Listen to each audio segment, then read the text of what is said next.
ത്രിയേക ദൈവത്തിന് സ്തുതി. നോമ്പിലെ 25-ാം ദിനത്തിലേക്ക് നാം പ്രവേശിച്ചിരിക്കുന്നു. ഇത് ക്രൂശിതനായ ക്രിസ്തുവിങ്കിലേക്കുള്ള നോട്ടത്തിൻ്റെ ദിനമാണ്.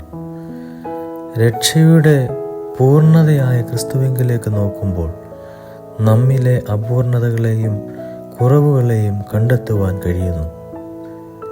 ഇന്നത്തെ ധ്യാനത്തിനായി തിരഞ്ഞെടുത്തിരിക്കുന്നത് യോഹന്നാൻ എഴുതിയ സുവിശേഷം 3-ാം അധ്യായം 1 മുതൽ 17 വരെയുള്ള വാക്യങ്ങളാണ്. ക്രൂശിതനിലേക്കുള്ള നോട്ടം എന്നതാണ് വിഷയം. ക്രൂശിതനിലേക്കുള്ള നോട്ടം. ഈ വേദഭാഗത്ത് ദൈവിക അനുഭവങ്ങളിലേക്ക് നോക്കുന്നതിൻ്റെ 3 ഉദാഹരണങ്ങൾ രേഖപ്പെടുത്തിയിരിക്കുന്നു.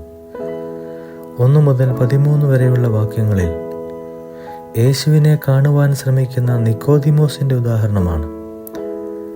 യേശുവുമായിട്ടുള്ള സംസാരം നിക്കോദിമോസിനെ അറിവിൻ്റെ തലത്തിൽ നിന്നും തിരിച്ചറിവിൻ്റെ അനുഭവത്തിലേക്കും വിശ്വാസത്തിൻ്റെ പൂർണ്ണതയിലേക്കും വഴി നടത്തുന്നു.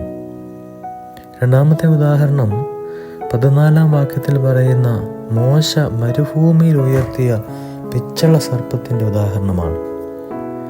വിശ്വാസത്തോടെ പിച്ചള സർപ്പത്തെ നോക്കിയവർ സൗഖ്യം പ്രാപിച്ചു. 3-ാമത്തെ ഉദാഹരണം 14-ാം വാക്യത്തിൽ പറയുന്ന ക്രൂശിതനായ ക്രിസ്തുവിൻ്റെ ഉദാഹരണമാണ്. മോശ മരുഭൂമിയിൽ സർപ്പത്തെ ഉയർത്തിയതുപോലെ മനുഷ്യപുത്രനെയും ഉയർത്തേണ്ടതാകുന്നു. ക്രൂശിതനിലേക്ക് വിശ്വാസത്തോടെ നോക്കുന്നവർക്ക് ലഭിക്കുന്ന അനുഭവങ്ങൾ എന്തെല്ലാം? 1. നിത്യ ജീവൻ, എറ്റേണൽ ലൈഫ്. 2. നിത്യ സ്നേഹം, എറ്റേണൽ ലവ്. 3. നിത്യ രക്ഷ, എറ്റേണൽ സാൽവേഷൻ. 16-ാം വാക്യം വിശ്വാസികൾക്ക് ലഭിക്കുന്ന നിത്യജീവനെയും നിത്യസ്നേഹത്തെയും വിവരിക്കുന്നു. തൻ്റെ ഏകജാതനായ പുത്രനിൽ വിശ്വസിക്കുന്ന ഏവനും നശിച്ചു പോകാതെ നിത്യജീവൻ പ്രാപിക്കേണ്ടതിന് ദൈവം അവനെ നൽകുവാൻ തക്കവണ്ണം ലോകത്തെ സ്നേഹിച്ചു. 17-ാം വാക്യം ക്രിസ്തുവിലൂടെ ലോകത്തിന് ഒരുക്കപ്പെട്ടിരിക്കുന്ന രക്ഷയെക്കുറിച്ച് പറയുന്നു. ദൈവം തൻ്റെ പുത്രനെ ലോകത്തിലേക്ക് അയച്ചത് ലോകത്തെ വിധിപ്പാനല്ല, ലോകം അവനാൽ രക്ഷിക്കപ്പെടുവാനത്രേ.